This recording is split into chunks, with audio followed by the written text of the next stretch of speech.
At the starting of this chapter about alkane, so let's review what is meant by hydrocarbon.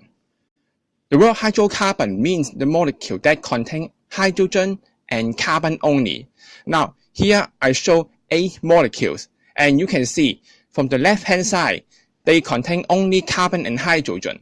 But on the right hand side, since we have nitrogen, oxygen, the molecule on the right hand side do not classify as hydrocarbons. Next, we need to learn a term called saturated or unsaturated hydrocarbon. The definition is very simple. For those saturated compounds, it means they contain CC single bond only. For example, the alkane we learned in last chapter, they all belong to saturated hydrocarbon. For the unsaturated, the meaning is also easy. This is reverse. They contain CC multiple bond. For example, CC double bond or CC triple bond. And here shows, no matter they contain a ring or not, in case they contain CC double bond or multiple bond, they are all classified as unsaturated hydrocarbon. Or next, where the alkane comes from? Maybe you get the answer. They come from petroleum. But what process evolved before we get alkane from petroleum? And here shows, after we get petroleum, we need to have a process called cracking. The meaning of cracking we will show you later on in this section. Next, a fractional distillation is needed for separation of different size or boiling points hydrocarbon, and we get the alkane. For the physical properties of alkane, at 25 degrees Celsius, the small molecule that contain 1 to 4 carbon, they are gases. From 5 carbon to 17 carbon, they are liquid, and the rest of them are solid because the molecule contains more carbon atoms. You will get large molecular size or more electrons, and the result is they get stronger intermolecular force, and that's why they become higher boiling point. But next, all alkanes are insoluble and less dense than water. That means they can float on water, no matter they are solid, liquid, or gas. No matter towards acid, base, oxidizing or reducing agent. We will talk about what is meant by oxidizing agent and reducing agent chemically inert. And that's why it can be used to store reactive metal. For example, group 1 metal, they are stored in paraffin, which is a kind of liquid alkane. Shown here. There are 3 combustion, substitution, and cracking.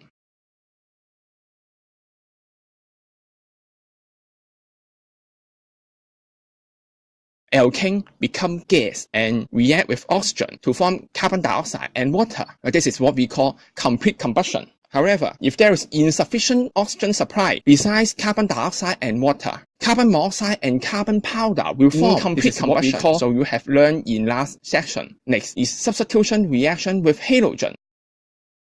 The reaction condition is very important. It must under UV light or high temperature. So where the UV light comes from? Maybe from the sunlight. During the reaction, the hydrogen atom in alkane is substituted by halogen atom like this. Hydrogen halide is formed, which is often omitted by students. Finally, substitution is targeted on the hydrogen bonded with carbon. That means all compounds that contain CH bond can undergo substitution, and the substitution involves 3 stages. Students should memorize every one of them. The first one is initiation. The halogen molecule become halogen atom, what we call free radicals, under the UV light. Or you can say the UV light provide energy to break the covalent bond between halogen molecules like this. And the chlorine radical is very reactive because they do not get the octet structure. Then is propagation. The chlorine radical will attack alkane molecules. This time we use methane to form a methyl radical and HCl molecule like this. The methyl radical then go to the second step. They will attack another chlorine molecule to form chloromethane. And a new chlorine radical is formed. The new formed chlorine radical will attack another methane molecules, and the reaction will repeat until the termination. The termination is the free radicals will react with each other. We have only 2 types of free radical, chlorine free radical and methyl free radical. So the reaction can be like this. Maybe a ethene is formed, or a chloromethane, or a chlorine molecule is formed. In laboratory, we can start the following reaction. Alkane mixed with bromine in organic solvent, which is brown in color. And we have 2 sets.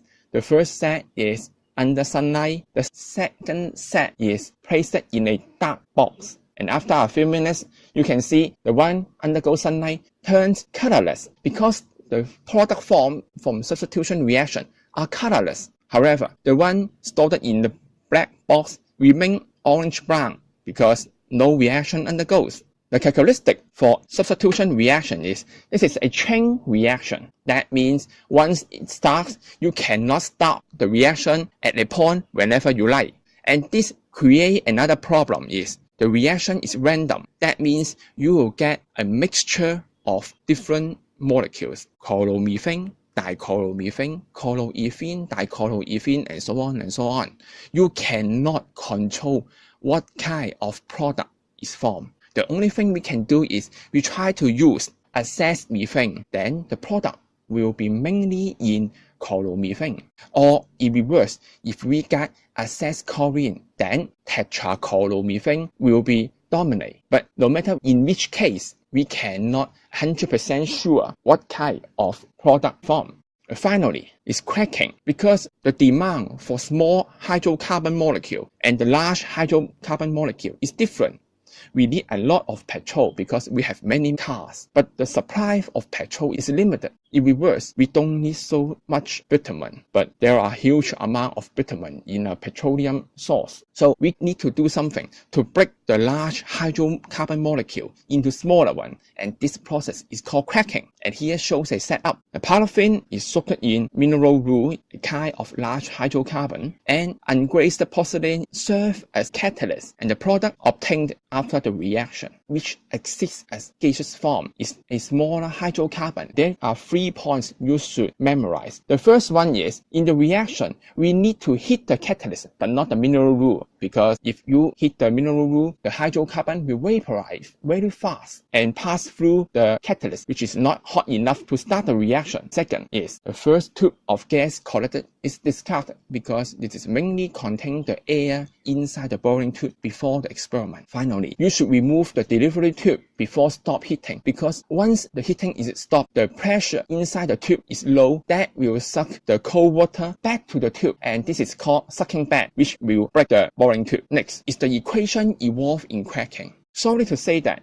there's no fixed equation for the cracking. All we need to do is break down a large alkane into smaller alkane and a smaller alkene, because we don't have such large amount of hydrogen. And here is only one of the example. Even the reaction condition is exactly the same, we cannot guarantee next time we have the same reaction undergoes. And result, again, we got a mixture of hydrocarbon, and we need a further fractional distillation to separate. The important for cracking is, first, it produces extra petrol because we need a lot of them. And the second is, it is a source of alkene because we can produce alkene for making plastic or other chemicals. Since alkene is a reactive species, we don't have too much of them in the petroleum, so we need to get it from the cracking of alkane. And that's the end of the alkane section.